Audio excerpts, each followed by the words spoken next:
Kumisa Nzambe. Bolamu eleki ebele. Topesa nini. Abateli sombula mobimba. Abateli bana. Abateli mabota. Mingi bakufi.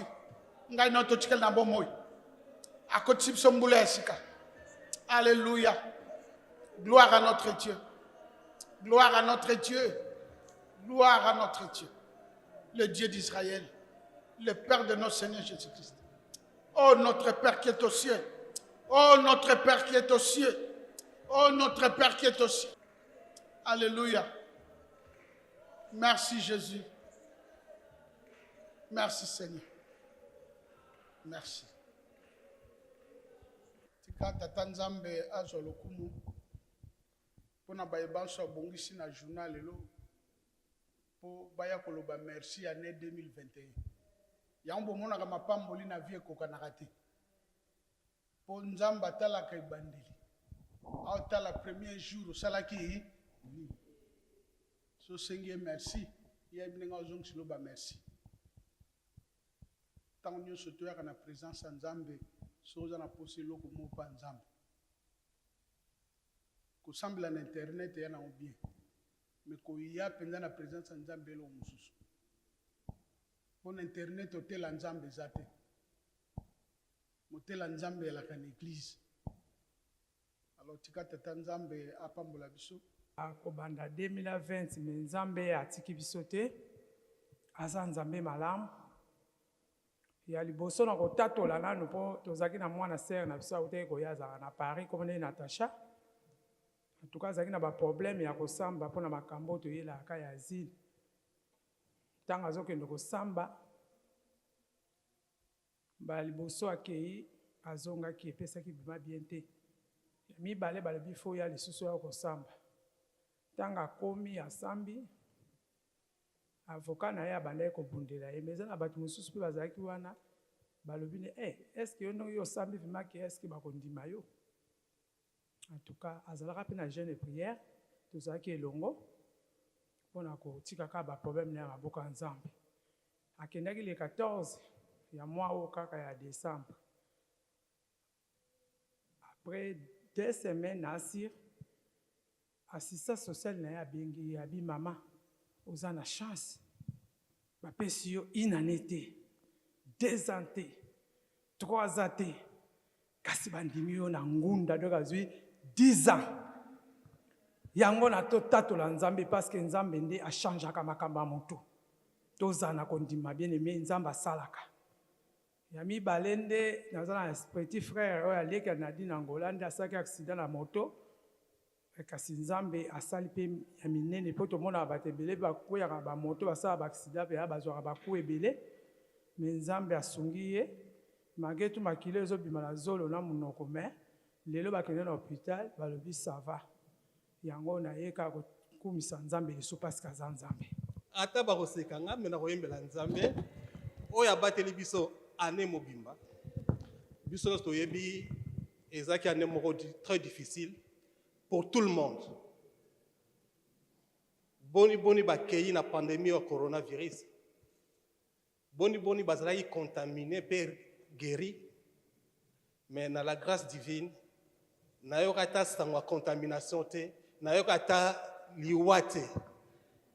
Donc et on like ça que vraiment nous sommes sous la protection ya Nzambe. C'est pourquoi na koyembela Nzambe. Ba témoignage za ibele ya na ne oyo. Mais témoignage à monene na opesa ke Nzambe a bateli biso na pandémie oyo lingomba mobimba ata contamination ezate tozo kene ba matanga tozo fanda tozo sangana tozo loba ba masque ezate mais na tiko yo kate ko na matanga wana le tologa wana basala ki contrôle aza contaminé vraiment Nzambe wana zo lokumu et nazana kondima ke ko continuer petit na année oyo virus wana pona biso ezala nul et sans effet na kombonis masi. Alléluia. Nakanisi siko tolingi to yamba motei na biso lelo. Mais motei ya lelo aza mupaya. Motei ya lelo auti musika.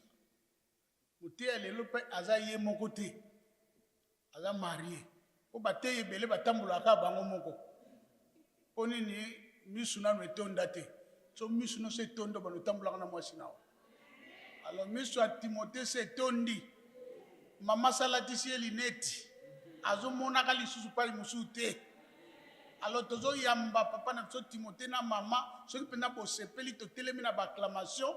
Pe par cri de joie. Tozo yamba bango. Na kombo na Yesu.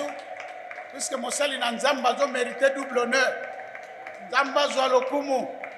Nous sommes bénis. Ezali sanza ye bandeli.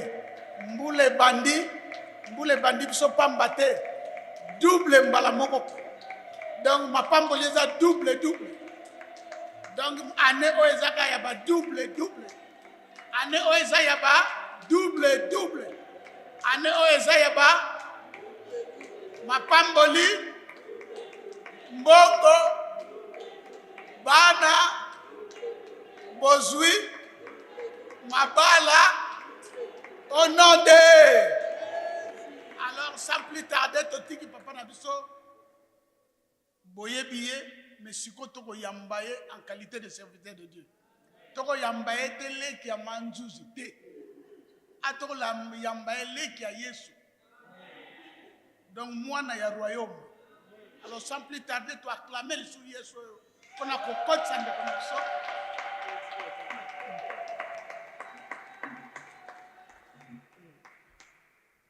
Amen. Na tokoko kuzapisika kuvanda. Na pesi nzambe merci. Pour la grâce oya sale luiso ya koma suna ne oya sika. Et na pesi nzambe merci lisusu mingi pona na nenga pesa ki papa na biso motema ya ko pesa nga opportunité ya ko zwa journée à lelo côté ya mokona lelo. Amen hein. Na pesi merci na équipe nyonso zo kamba lingomba oyo pona bolingo pe pona ngolu grâce oyo bosali biso ya ko zwa tserotere maso nesika oyo. Et Yasuka na ko pesa et pas révérend le pasteur Kiri. En tout cas papa merci. À chaque fois que on a yaka awa fungolanga ba porte motema ko fungwama motema te ko ya kokanga ba me ofungolanga pena ba porte. En tout cas merci papa. Et l'on équipe nyonso ezo kamba ministère na mama na pesi na merci mingi. Alors na sengi na biso totele mesika tozali. Jésus ne change pas, Jésus ne change pas. Alléluia, ne change pas, il est mon sauveur. Toujours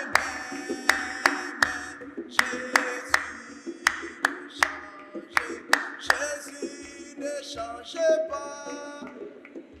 Changer, oh alléluia, oh il est mon sauveur, toujours l'aimer, Jésus ne change, oh chantons alléluia, oh alléluia. Oh, il est mon sauveur. Jésus ne change. Oh, magnifions l'agneau de Dieu. Oh, alléluia. Oh, tu suis ma Bible dans le livre de Genèse, chapitre 17, les versets 1 à 5. Donc, autant à deux portions écritures, Genèse 17, les versets 1 à 5. Genèse, chapitre 17, le verset 1 à 5. Et Torozo, Actes des Apôtres, chapitre 24, le verset 16. Amen. J'ai lu au nom de Jésus, Genèse 17, le verset 1 à 5. La Bible nous dit ceci. Lorsque Abraham fut âgé de 99 ans, l'Éternel apparut à Abraham et lui dit, « Je suis le Dieu Tout-Puissant, marche devant ma face et sois intègre. J'établirai mon alliance entre moi et toi. Je te multiplierai à l'extrême. Abraham tomba sur sa face et Dieu lui parla en disant, voici mon alliance que j'ai fait avec toi. Tu deviendras père d'une multitude de nations. On ne t'appellera plus Abraham, mais ton nom sera Abraham. Car je te rends père d'une multitude de nations. Parole du Seigneur. Actes des apôtres, le verset 24 à 16.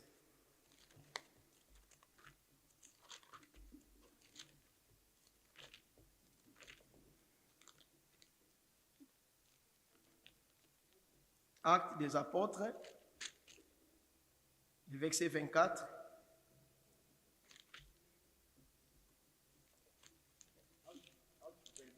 Acte 24, verset 16.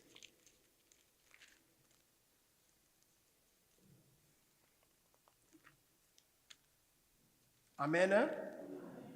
Ok, je lis au nom de Jésus. Acte 24, le verset 16. La Bible nous dit ceci. C'est pourquoi je m'efforce d'avoir constamment une conscience sans reproche devant Dieu et devant les hommes. Parole du Seigneur. Le thème que nous allons partager ce matin, na Genèse 17, na verset 1, marche devant ma face et sois intègre. Je veux parler de la conscience et mon sous-thème, je l'ai intitulé comme marche devant ma face, mais sois correct, sois intègre, sois parfait, sois juste. Alléluia. Alors, qu'est-ce que cela signifie la conscience? La conscience signifie, c'est une voix intérieure qui nous dit que cet acte est bon et cet acte est mauvais. Donc, chaque fois que tu as liboso dans l'âme, chaque fois que tu se conduire dans la vie, quand tu as toujours une voix intérieure, la conscience. Et tu reprocher biso, makambo malamu oyo to salaka, na makambo ya mabe oyo to salaka. Quel que soit aux otambula malamu liboso dans l'âme, quel que soit se comporter mabe liboso dans l'âme, mais chaque fois que tu as sali erreur, tu as bien te liboso dans l'âme. Parfois qu'on est dans la chambre na yo, parfois qu'on est dans la douche, parfois qu'on est quelque part. On va dire conscience na yo, ezoko lakisa yo que non eloko yo sali, eza malamuté. Makambo yo zo sali, eza malamuté. Mais parfois na vie, tu vas combattre voix elobelaka biso na kati. Tellement to lingi eloko wana mabe ko sala mabe mingi. Tellement to sepelaka na ko sala mabe mingi. Mais chaque fois que voix ya conscience ezo reprocher biso, voix intérieure ezo reprocher biso. Par rapport à ma béo sala, au monde a to combattre yango, to dominer yango, mais à to dominer yango, mais voix wana et kobana toujours kolobakati na ok, ozotambola malamuté. Voilà apôtre Paul na acte 24 yazolobana biso, je m'efforce constamment pour avoir une conscience pure devant Dieu et devant les hommes. C'est pour te dire que ce n'est pas facile. Pour avoir une conscience pure devant Dieu et devant les hommes, ce n'est pas facile. Mais il faut faire un effort. C'est facile. Peut-être qu'il y a ça la lissoum. Mais pour marcher correct devant Dieu, ce n'est pas facile. Pour être parfait devant Dieu, ce n'est pas facile. Mais nous, étant que les chrétiens, nous devons faire un effort. De essayer tout ça à ma casse. Apôtre Paul, il était un homme qui a marché qui n'a Nzambé. Malgré le comportement, nous sommes à Kinango, mais nous sommes à ma casse. Pour que les bossons dans Nzambé, les bossons à Batu, nous allons la reproche mon côté. Conscience nanga est à la pure, conscience nanga est à la propre, conscience nanga est à la bien. Les bossons à Nzambé, non seulement les bossons à Nzambé, mais les bossons à Batu. Mais ceux qui te vendent aux alliés de telle conscience na biso kati ya motema na yo ezo reproche makambo nini ya mabe oyo salaka makambo nini oyo salaka ato bundisi yango ekobanda toujours ko reprocher yo. Alléluia. Alors la Bible nous dit ceci. Dieu dit à Abraham, est-ce que papa la simba micro, c'est possible hein? Ah, merci papa. Donc la Bible nous dit ceci. Dieu dit à Abraham, va-t'en de ton pays, va-t'en de ta patrie, va-t'en de ta famille, va dans les lieux où moi l'Éternel je te montrerai. Abraham se leva pour aller dans les lieux où et si qu'on y a quitté azaki na connaissance na ngote. La première chose c'est là que Seigneur retenir l'appel de Dieu. Ce qui nous zamba bengi mutu, quelle que soit origine ya mutu wana, quel que soit mabe ya mutu wana, quel que soit l'oleng ya mutu wana, l'appel de Dieu est parfait. Nzambe soka linga pona mutu azaka posa kotuna mutu te. Nzambe soka lingi ya tombola mutu azala posa kotuna mutu te. Nzambe aza mutu ba sentiment te. Keno anga sala la mutu moko bolamu fatuna mutu na sala bolamu pona ye. Est-ce que na sala boye soki nzamba banda kotuna batu nde biso musuba vi na biso nde change te. Est-ce que no solo na mutu moko alia? Nzambe soki abanda ki kotuna batu atombola mutu nde mwana tozo chaka bouton ka yete to fina yete to fina yete elo na pambola ka Nzambe po choix na ye ezaka toujours kaka lolenge ya lingi atala ka teke amutu anga bimeli wapi atala ka te nombre ya masumu yo sala atala ka te soko bima na famille nini mais soki Nzambe alobi mukolo ezali mukolo visite na yo akoya ko visiter yo. Mais ezali très important pour que Nzamba visite yo. Zalaka droit liboso Nzamba. Même matériel ne marche. Tambula kaka droit liboso Nzamba. Abraham azalaki na kati ya Mésopotamie. Azalaki na kati ya abimina libota o ezalaki na ba occultisme. Papa na ye azalaki mutu azalaki na kati ya ba idolâtrie. Donc famille ezaki famille moko ya mabe, famille moko ya soni, bande kosala la banzambe mosusu. Mais Nzambe l'on décidé. Nzambe a décidé pour visiter Abraham, pour aller changer vie Abraham, aller a transformer vie Abraham.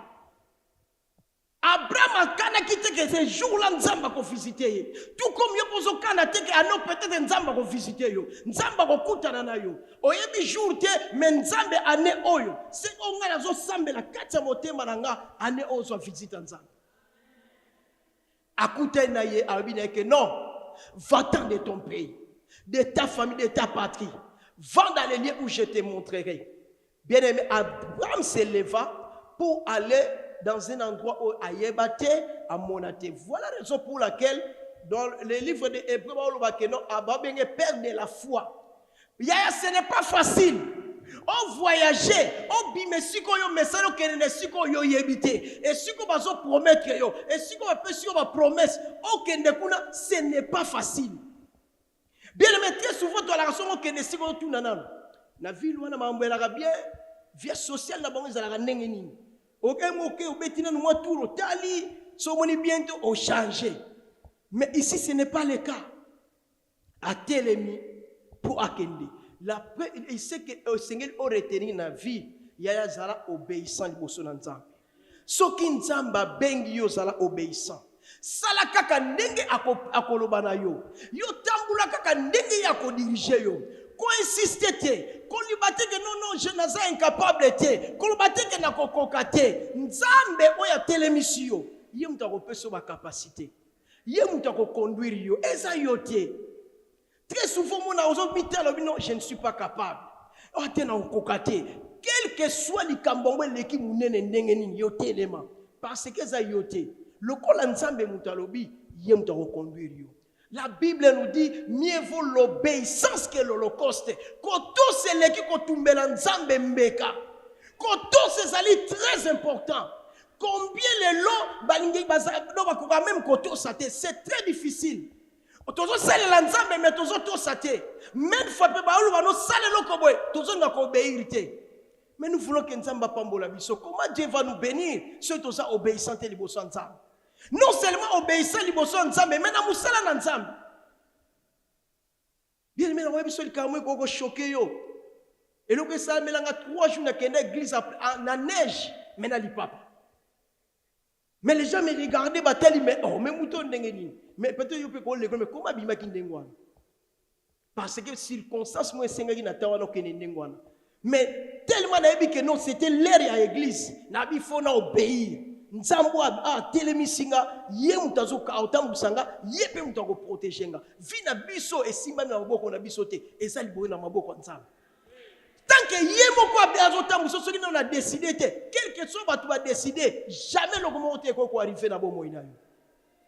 Abraham a telemi po akene ne siko ya monate, ne siko lota te, ne siko yebite a telemi akende. Mais na marche ne tango a telemi po akende.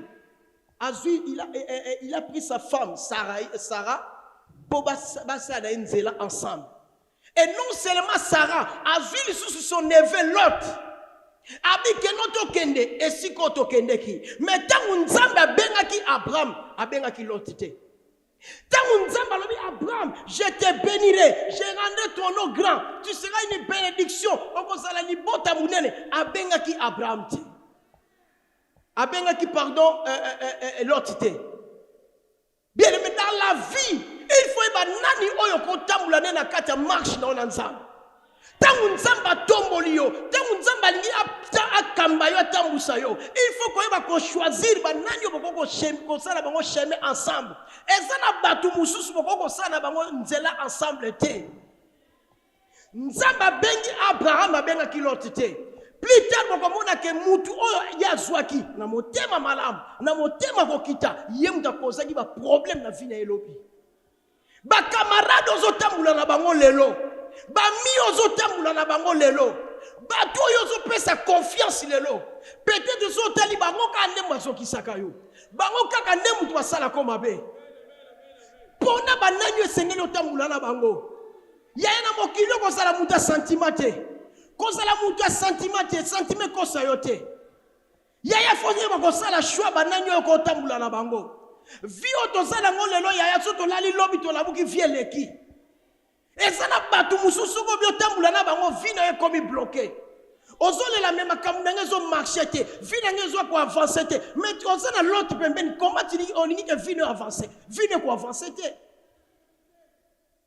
vina ko kene liboso te parce que le mot l'autre soko la ndele ko benga mutu azo sonisa mutu sima mutu azo kanga mutu raison pour laquelle nous avons battu belé ozolela ozaina ba secret no bomba na motema obino oyo asamutu na kati donc nzamba za sumu ta kati te nde mutu nde mtakoma one ya dedans problème te kaka ya dedans mtako bana ko détruire yo kana dedans alléluia mutu dedans ma copine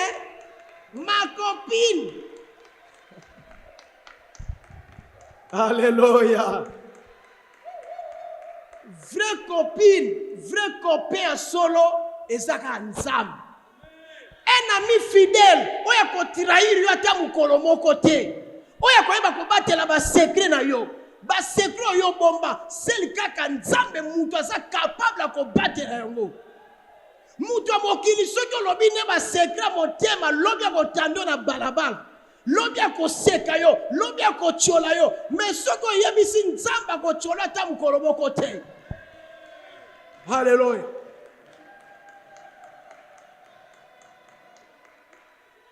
Otambolaka na nani? Nani yango kotsa na cercle na yo?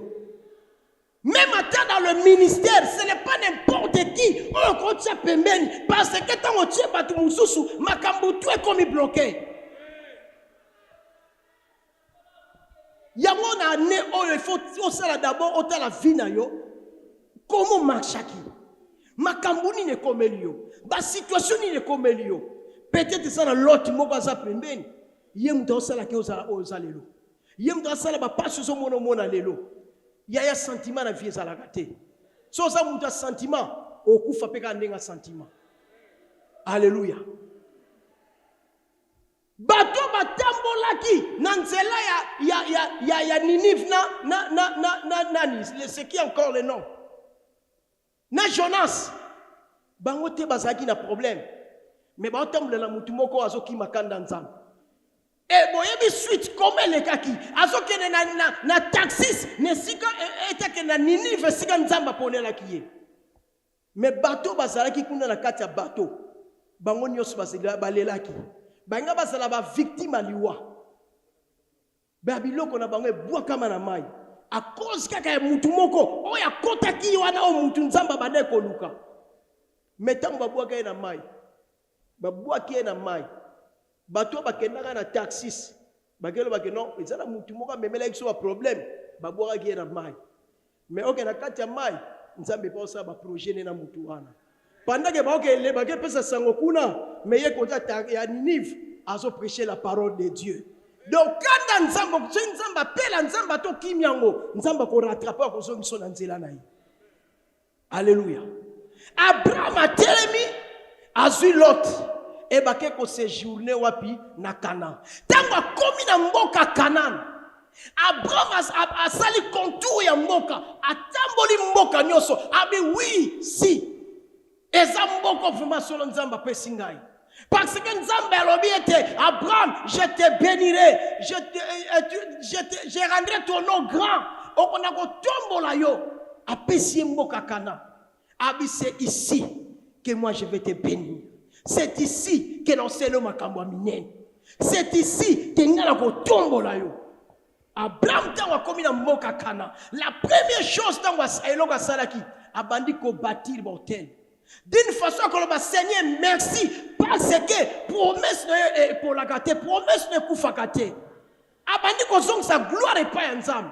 D'une façon qu'on remercie ensemble. Yaya sta nzamba zo sale lo bakambo minen. Yaya bi remercie ensemble.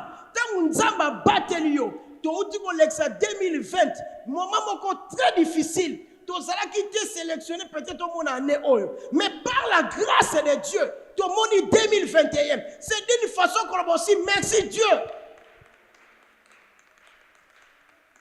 Mais tout le monde seulement non à mon côté. Oko sape sacrifice. Non nzambe na oyo saleli ngai.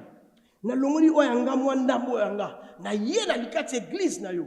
Pour la sacrifice, pour la bonté na yo, pour la nengo protéger bo moyi na ngai. C'est ça qui est très important. Un enfant de Dieu, il faut avoir comment pour ça sacrifice il bosse ensemble. Tant on sait la biso makamwa minene, tant on tombe la biso na ba moment difficile. Abraham avani na kati ya Kana. Avani yena libota nyonso na batu nyonso ba vani na kati ya mboka Kana. Mais laisse-moi te dire, ce n'est pas dit que choses ont marché ensemble que ba difficulté ko yate. Bien aimé, tu peux marcher avec Dieu, tout est possible dans la vie. Tu peux marcher avec Dieu, il faut savoir qu'un jour, il y aura des difficultés. Il y a toujours des difficultés. Mais ce que nous oublions souvent dans la vie, quand les moments difficiles c'est à ce moment-là que tu vas abandonner la foi. C'est à ce moment-là que tu vas abandonner Nzambe. Que c'est à ce moment-là que tu vas lâcher Nzambe.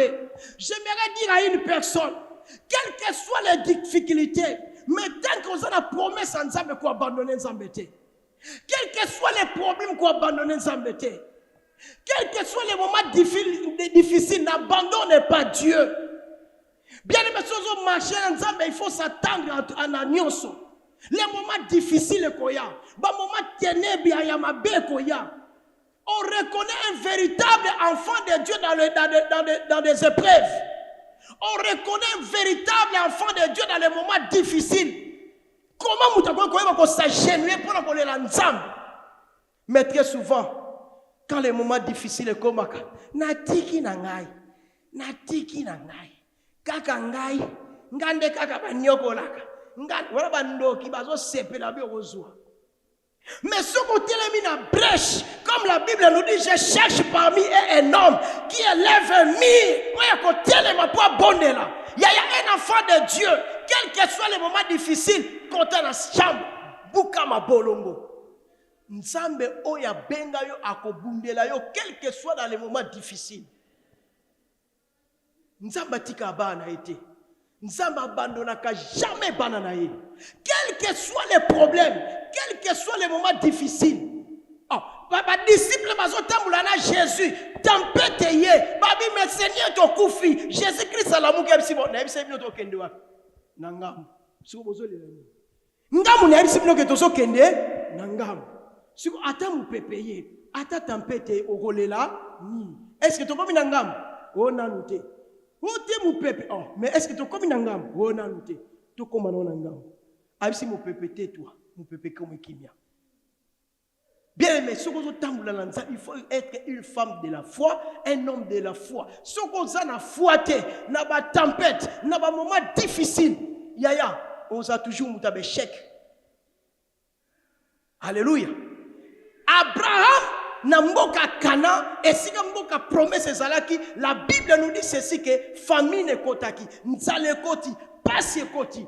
Abraham a résisté premier jour, a résisté deuxième jour, a résisté troisième jour. A mon dit non, so na continué de sikol. Peut-être na kwa kokufa. Abandonné mboka Kana pour akende na Égypte. Abino soki na vandi awa. Na santo na zanango na waya bamba pantalon pamba. Abosani keta akoma kikuna na volonté na yete. Beaucoup de chrétiens aujourd'hui ont abandonné lié à bénédiction pour pas qu'il y ait un monde en Égypte et si on zamba zomona yote yaya soko keine si on zamba zomona yote on vivre toujours échec na échec et ça la bisika musoko kota ngote na vie et ça bisika musoko nyata makolote parce que eko memayo na masumu eko memona makambo mabe. Tala vina yo, tala bomo ina yo. Bisika ni onyatam ochaki makolo. Bisika ni yokotaki.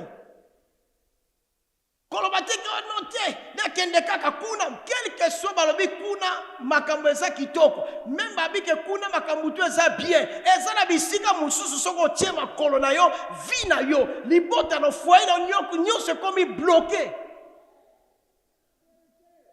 Esika ni yo chama makolo. Est-ce que otuna kinzambe siko na ochama kolobini akei abandonné Kana mboka promesse atiki mboko abilaka esiko nzamba pese ki ba promesse esiko nzamba selele ki makamwa minene.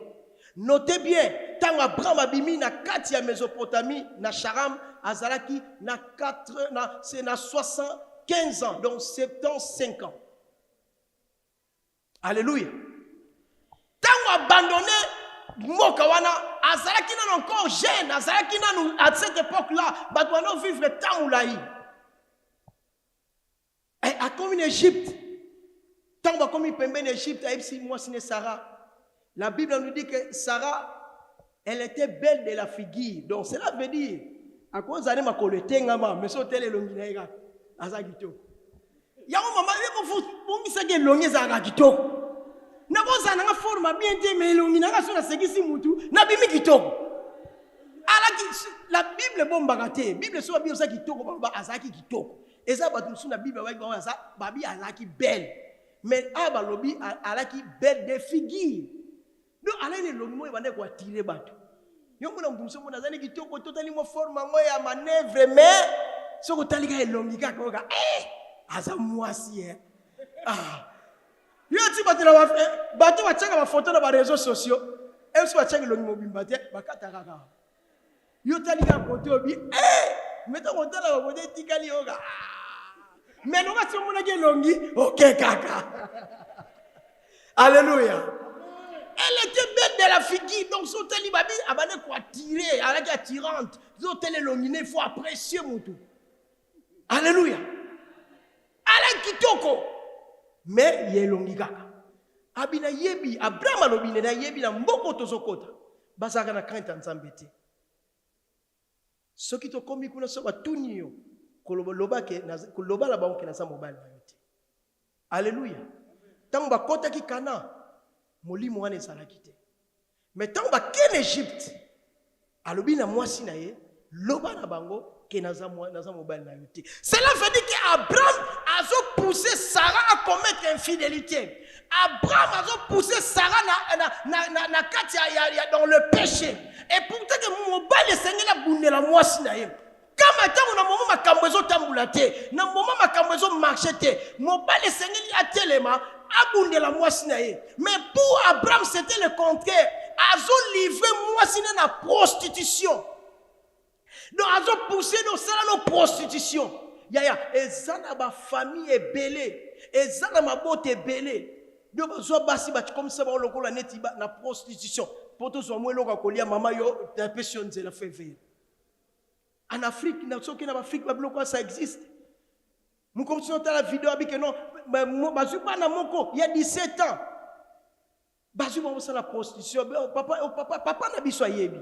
Maman na biso pa yebi. Donc tokenda ko sala to etika mbongo. Alléluia. Azo pousser moi si na nzela mabe. On y a protégé moi si. On y a ni ma souffrance. Ya boya bi non. Yo soki yo ke na yo ataba ko zwa yo kuna ngala zate. Mais ngale sasa na za ngala kimia. Et tant wa koti kuna bazui sarai lokola vone kazani na responsabilité te bazwa kiye basali onel singele basa. Et heureusement que Dieu a intervenu. Si le roi il y a Égypte ne touche pas cette femme. Cette femme elle est mariée. Abraham, pourquoi tu m'as fait comme ça? Mais on va y avoir la responsabilité. Alléluia. Donc cela veut dire, j'aimerais dire à une personne, Abraham tant wabimaki na kati ya mboka wa zalaki. Abraham tant wabimaki pour akene na mboka mususu. Abimi mabimaki yenyo so complété. Abimaki na ba makambo ya mboko esika utaki. Abimaki na ba makambo mabe o ezaki na kati ya Mésopotamie. Et belé babima na kati ya ba famille na kati ya mabota croyez que non soki obimi et que non ozali sauver ozali délivrer mozo tambula na vie impudicité ozo tambula na vie mensonge ozo tambula na makambo mabe kati ya bomo ina yo kolongo kongo ko Europe ngelo bateko biki to bikaka aso nzamba koti kati na yo to saka délivrer so nzamba koti na kati ya vie na yo. Kolongwa Congo, kolongwa Angola, kolongwa peu importe mboka ni Afrique. Kwa kantete so kati ba mais au comme na Europe oui na za sauver. Ko sala na kati Europe mozali toujours lié, oza toujours na kati ya nzungu wa famille. Abraham azokosa, akoti na kati ya mensonge. Il y en a beaucoup des enfants de Dieu. So bandi ko kosa ondimate ozomi tuna memuto vraiment azo koso na pete nyonso na propre nyonso. Alléluia. Mais voilà maintenant, ici c'est ici que je vais démarrer mon message. Abraham a commis à 99 ans dans le verset 17 pardon. Abraham a commis à 99 ans. Ce qu'on calcule combien de temps, plus de moins 24 ans. Banda bimaki na Charam, banda bimaki na Mésopotamie pour kende na Cana. Mais Abraham a zolé les pains ensemble. A dit Seigneur, je m'en vais sans enfant. Tu m'as promis que tu m'as promis que non, je te bénirai. J'ai rendu ton nom grand. Jusqu'à cet âge, je m'en vais sans enfant. Ce qui est là, Koufi. Et ça, Eliezer, et ça dit, moi, donc, serviteur, héritage, oyanga. Yem to komemango po opesi ngai héritage te opamboli ngai te kaka ba promesse na ko promettre yo ozo promettre nga mais nzambe jusqu'à quand promesse yo lobaki na ngeko kokisama ezali question ba chrétien belé o tozo mituna lelo nzambe jusqu'à quand ozo promettre nga obiki na ko pambola yo obiko komona loboko na nzambe mais ti lelo nazo mona rien mais nzambe répondre Abraham. Abraham, je sais. C'est moi, Nganem na prometté Kyo. Je t'avais donné beaucoup de promesses. Je sais. Mais marche devant ma face. Sois intègre. Marche devant ma face. Sois intègre. Intègre signifie zala parfait.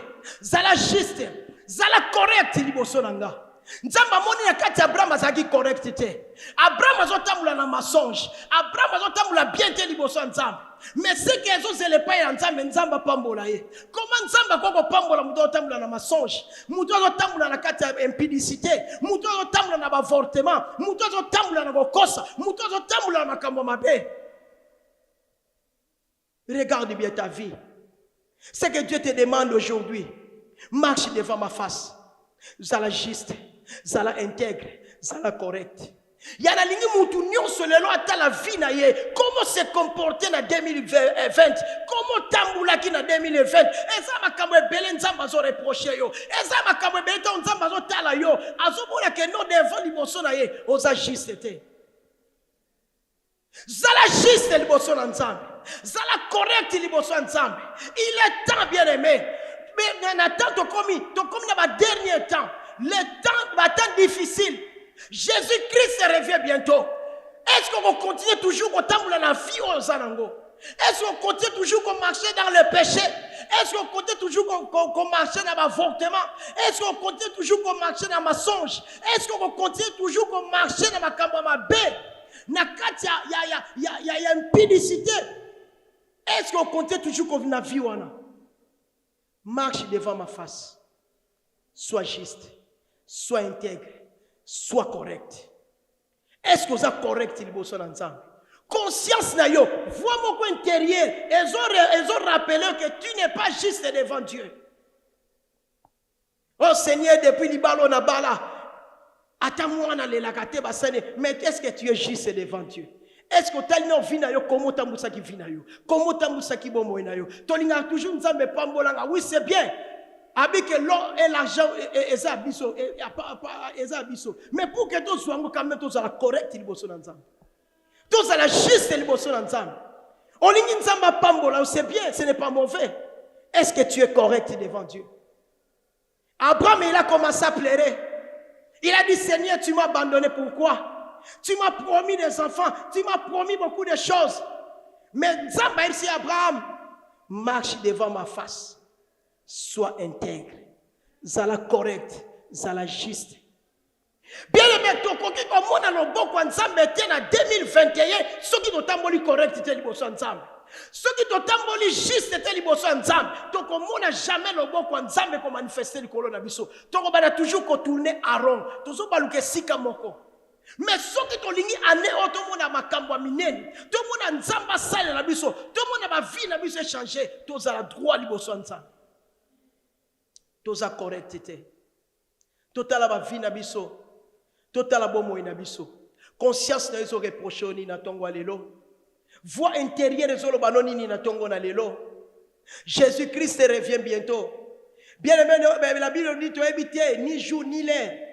Peut-être qu'aujourd'hui, peut-être que demain, est-ce que tu es préparé? Rachetez le temps car les jours sont mauvais, dit la parole de Dieu. Le temps est arrivé, bien aimé. Le temps est commis. Oh, tu sais, tu abandonné ma plaisir, moussous. Oh, ils ont fait ça ensemble, le kumute. Tolingi nzamba sale la biso. Tous à la correcte, les bossons ensemble. Tous à la droite, les bossons ensemble. Tous à la juste, les bossons ensemble. Jésus-Christ revient bientôt. Un jour, cette femme a commettre adultère. Selon la loi Moïse, à cette époque-là, moi je vais commettre adultère. Et c'est là qui va lapider. Babambe ba bomé na mabanga. Basu babanga, soyez bomaye, lelo toko bomaye, soyez bomaye, na mabanga na bango. Bakene pas Jésus. Babi, et là qui peut pas éprouver, mais qu'à Jésus-Christ. Babi, tu suis moi sur un fragment de lit, tu suis à celle adultère. Mais la loi, il y a Moïse et le Binabiso, moi si à celle adultère, il faut qu'on bomaye, il faut qu'on lapide. Mais écoutez la réponse de Jésus-Christ. Jésus-Christ a vendu. Voilà ce que Jésus-Christ a fait. Jésus-Christ a vendu, a vendu qu'on commence. Azo komanase alobi kati na bino oyo ya yebi aza lisumuté aza parfait liboso nanga aza juste liboso nanga azwa kaka libanga azwa kaka pied abanda ko bamba mwasi oyo moko na moko tango azo ya pembeni na Jésus ya kitika mutu na sazo koma.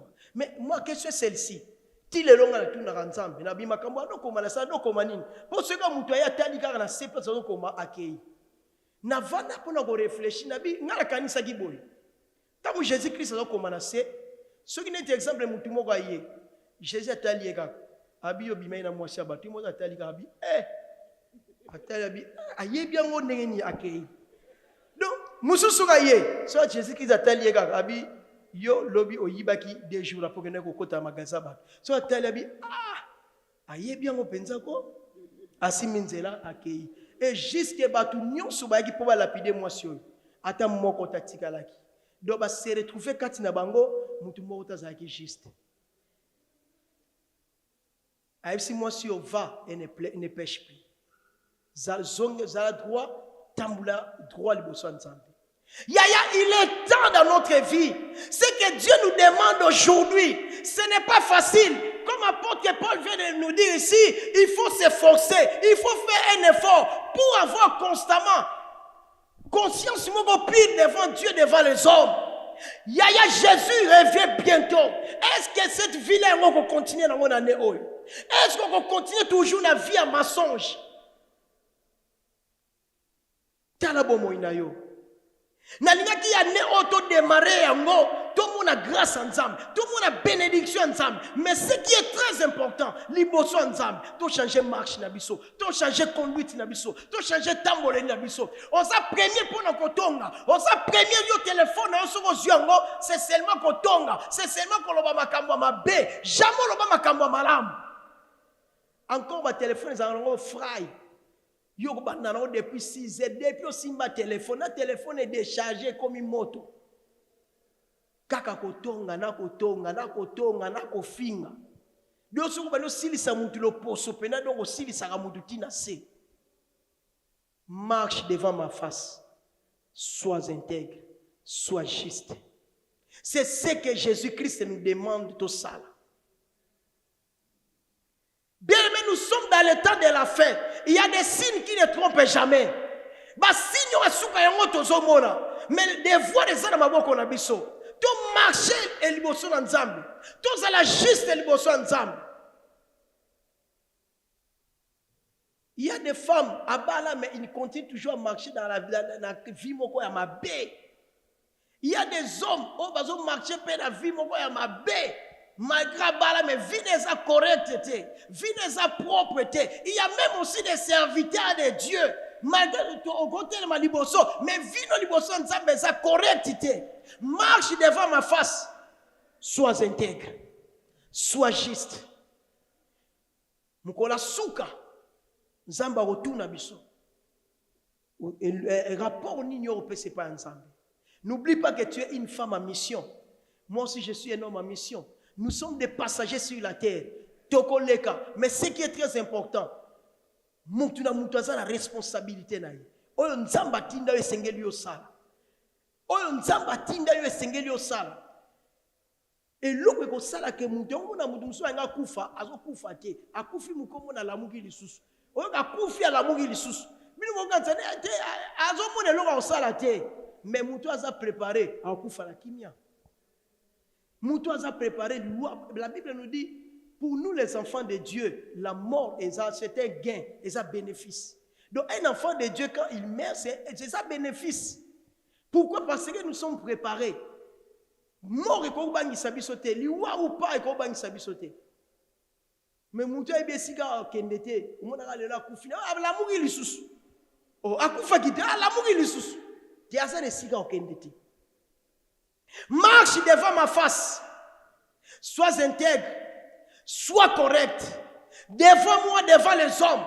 Abraham, toute sa vie, pendant ce qui 24 ans, Azaki juste c'était liboso ensemble. Azaki toujours mutumoka mensonge, mutumoka kokosa, mutumoka notambula malamu te. Mais nzamba bade ko sengale toujours eloko moko azala juste. Tant komi to meka ko cha ordre na ba vie na biso. Na ba vie spirituelle surtout tcha ordre afin que tu marches bien liboso ensemble. Nzamba nga pambola biso nga bénir biso.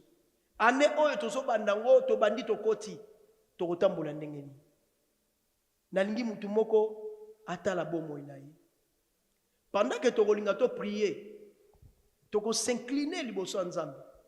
Soko yebi otambula ki mabe. Et ça ba tumusu to koti la 2019 yesi asali ba mabe belé ka de bandeli.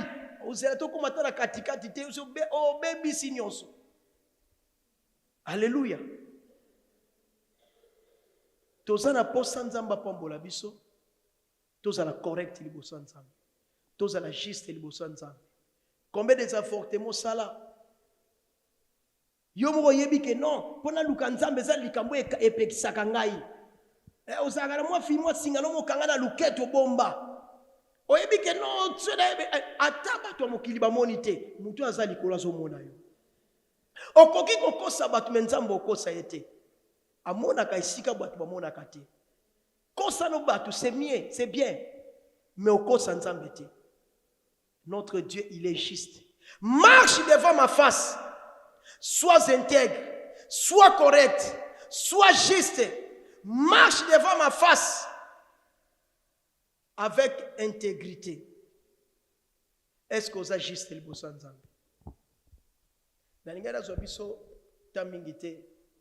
Mengana zo mingi tamingito plutôt bonde na nzambe. Est-ce que côté le messi kozali?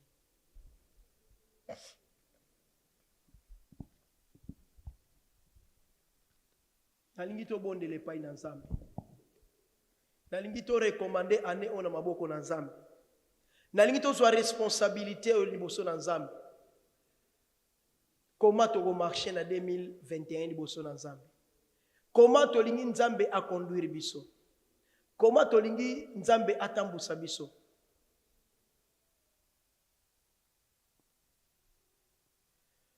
Kolo yo benga kingai pona suka na nzela te, pona suka na nzela te, kino suka ya nzela.